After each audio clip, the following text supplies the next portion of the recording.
But here's something before we bring entertainment. Yes, and you know that there's been some difficulties at the University of Education, Winneba. Yeah. And so the Pro-Vice-Chancellor of the University of Cape Coast says that the commitment by President Kufuor in directing the newly constructed governing councils of the various universities to see to an amicable settlement to the impasse at the University of Education, Winneba, to bring back peace to the campus is highly commendable. Speaking to Joy News, Richard Kwejo-Nyakun, the Pro-Vice-Chancellor, intimated that there was an urgent need for the academic freedom of the universities across the country to be protected. Expressing my commendation, very high commendation, of course, to His Excellency President Nana Akufo-Addo. I think he really demonstrated leadership at the congregation when he called on the governing council to take steps to resolve the issue amicably. And I like the portion where he said, in the interest of peace, things must be resolved. The fact that he tasked the governing council to find ways of resolving the issue gives me some hope. Because hitherto, my impression had been that structures that have been laid down to ensure academic freedom of the universities were being interfered with. The situation where people want to hide behind politics to seek redress on their own agenda should be avoided. We need peace on our campuses. We need structures to operate so that academic work can go on well. Like the case I started during the NDC era.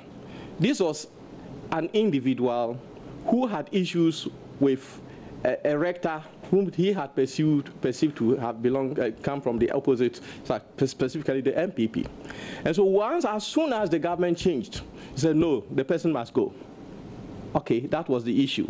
Now, if as chairman of council, I had not actually gone by the statutes and act, then what would have happened was that there would have been interference in the operations of the tertiary institution. And similarly, what is happening now, it's very clear, looking at the antecedents, all those things that have happened. It's an individual who, and from all indications, there must be a problem, personal problem between the Honorable Afio Makin and the Vice-Chancellor.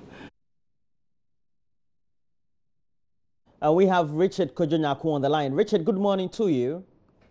Good morning. Now, beyond what the Pro-Vice-Chancellor of the University of Cape Coast is saying and has been mandated to undertake, that also means that ultimately when that is done, the university is free now to go on with business as usual?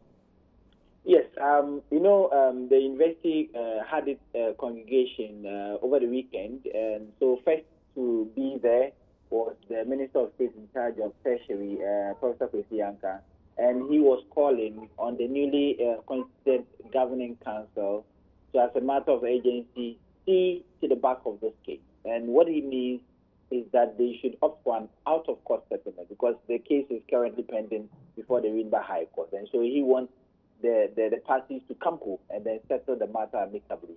So on Saturday, the president also went there and reiterated the same point and said that, there is a need for the university to thrive in peace. But he says that court processes, though they might be rigorous and the others, sometimes they might not give the best results because they need peace on campus. And so that is the point that the Pro-Vice-Chancellor of the University of Cape Coast has been reiterating, that there is a need for them to protect academic freedom. So when the matter cropped up, it was, you remember that the background of this case is that once people filed the suit at the Rimba High Court challenging the legality of the governing council of the university. So according to the plaintiff, the council's term of office expired in 2013 and therefore asked that the court should restrain the vice-chancellor and other senior members of staff from exercising their duties.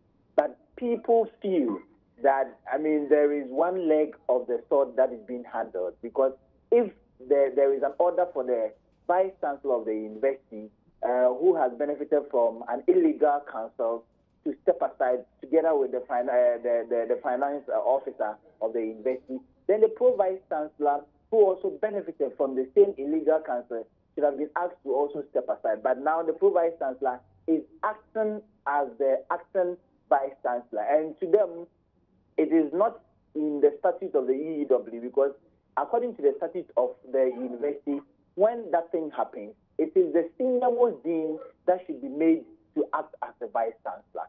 So now that the president has spoken, I think that the newly constituted governing council has the power to ratify the earlier illegalities that were there. And so that will see to the end of the impasse there, so that peace can thrive on the University of Education with Bakam. Well, thank you for that brief, Richard Kojunyako, our Central Regional Correspondent.